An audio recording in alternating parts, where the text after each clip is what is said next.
I'm Andrea Klein-Thomas, reporter with CBS New York, here at the 5th International Vatican Conference. We are joined now by Dr. Mark McClellan. Thank you so much for being here. Great to be with you. Absolutely. You know, there are so many different stakeholders here at this conference. Why do you think this is important to move the conversation forward? Well, Andre, I think it's a unique conference that has an ability to make a big difference in health issues in particular because they are so complex. They depend on medical care. They depend on the circumstances in which we live. They depend on how we treat each other.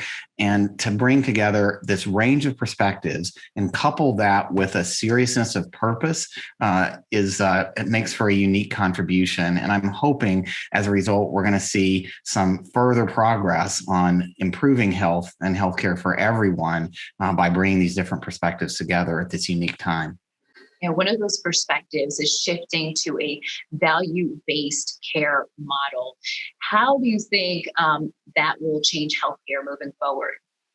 Well, everybody's kind of for value. That means better outcomes, better health at a lower cost. What's changing over time, Andrea, is that we're seeing more ways to do that, both because medical technologies are progressing, better diagnostic technology so we can find health problems early, better treatments for those problems, ranging from breakthrough drugs and devices to cellular and gene therapies that can intercept diseases or cure them entirely. So there's so much more that can be done, and it needs to be much more personalized. Value-based care is really about getting the best outcomes for each individual patient using all the technologies that we have. It requires paying differently, it requires designing care differently all around people, and there's so much more that we can do to improve outcomes from that standpoint now.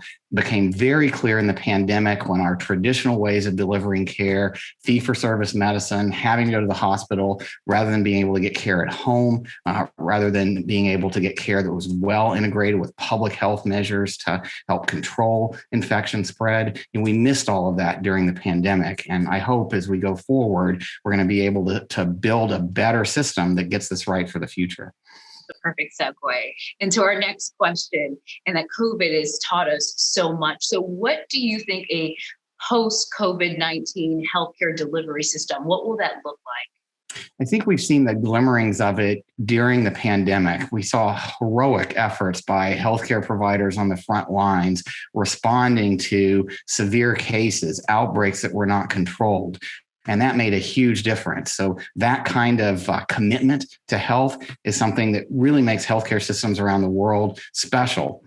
We need to couple that with the bright spots that we saw for healthcare that was organized differently, that moved to telehealth rapidly, that used digital technologies to enable people who had chronic diseases to be managed at home, to get their medications checked, that enabled people who were isolated or facing problems of hunger or housing insecurity because of the economic conditions to get those people connected to supports.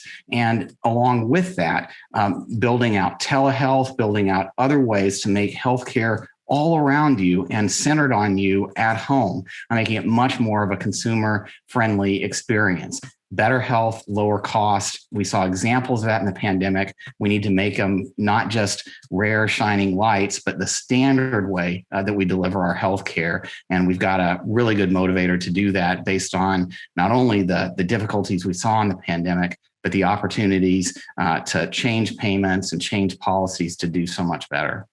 And you're talking about how zip code should be factored in. Yeah, zip code is a stand-in for all the things that really matter in health, your living conditions, your working conditions, how easy it is to exercise, how easy it is to get access to medical care. All of those areas are ones where we saw great examples during the pandemic of how to bring better care to you and break down those zip code walls. We've got a lot more work to do together, but with the different perspectives coming together at the Vatican conference, we've got tremendous material, tremendous examples to work with to find that path forward. And thank you for your work in trying to find that path forward, Dr. McClellan. Thank you so much for joining us. Thank you.